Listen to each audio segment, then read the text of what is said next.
అందరికీ నమస్కారం. సహజంగా మంగళవారం అంటే మనందరికీ గుర్తొచ్చేది ఆంజనేయ స్వామి, సుబ్రహ్మణ్యుడు. ఈ విధంగా మనందరికీ కూడా గుర్తొస్తాయి కదండీ! అయితే ఇప్పుడు నేను మీ అందరికీ ఒక గొప్పనైనటువంటి విషయం ఒకటి చెప్తాను.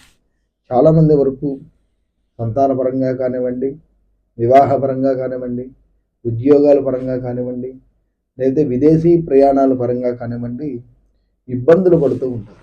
ఆ ఇబ్బందులు దేనికొస్తాయంటే జాతకంలో కుజ ప్రభావం అనేటువంటిది ఎక్కువగా ఉండటం వల్ల మనకి ఈ యొక్క ఇబ్బందులు అనేటువంటివి వస్తూ ఉంటాయి. ఈ ఇబ్బందులు పోవడానికి మంగళవారం రోజు చక్కగా ఉదయాన్నే శివాలయంలో ఉన్నటువంటి కుజుడి దగ్గరికి వెళ్ళి కుజుడికి ఆరాధన చేసుకుని ఎర్రని వస్త్రాన్ని కప్పి కందులు ఆయనకు పూజ చేసుకొని కందులు దానం ఇచ్చుకోవడం వల్ల ఆ యొక్క కుజ ప్రభావం పోతుంది. ఒకటి. రెండవది, సుబ్రహ్మణ్యేశ్వర స్వామి వారికి ఆరాధన చేసుకుంటే మంగళవారం జంటనాగులకు కానివ్వండి, సుబ్రహ్మణ్యేశ్వర స్వామికి కానివ్వండి ఆరాధన చేసుకుంటే కుజ ప్రభావం పోతుంది.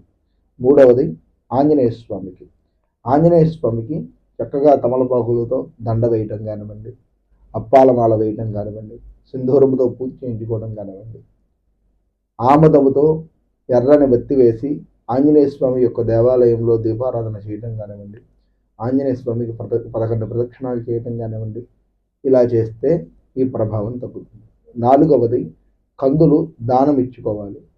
ఒక 11 మంగళవారాలు కానివ్వండి, 5 మంగళవారాలు కానివ్వండి, కందులు దానం ఇస్తే ఈ యొక్క కుజ ప్రభావం అనేటువంటిది తగ్గుతుంది.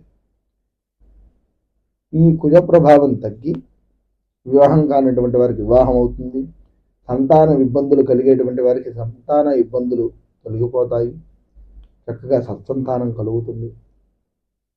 అదే విధముగా విదేశీ ప్రయాణాలు ఆటంకాలు వస్తూ ఉంటాయి. అంటే వీసా వరకు అవుతుంది, ఆ తర్వాత అవ్వదు. ఇంటర్వ్యూ దగ్గర పోవచ్చు, కోల్పోతాం. ఇలాంటి ఇబ్బందులన్నీ కూడా రావు.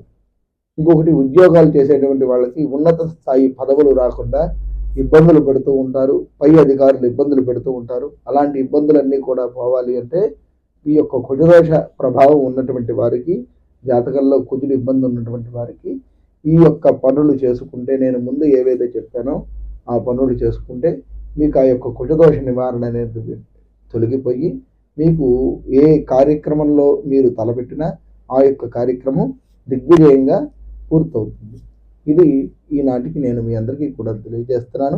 ఈ యొక్క కుజ ప్రభావం ఉన్నటువంటి వారికి ముఖ్యంగా చెబుతున్నానండి, తప్పనిసరిగా 11 మంగళవారాలు సుబ్రహ్మణ్యేశ్వర స్వామికి కానివ్వండి, ఆంజనేయ స్వామికి కానివ్వండి, లేదు కుజుడికి కానివ్వండి చేసుకుంటే మీకు ఉన్నటువంటి ఇబ్బందులన్నీ కూడాను తొలగిపోతాయి.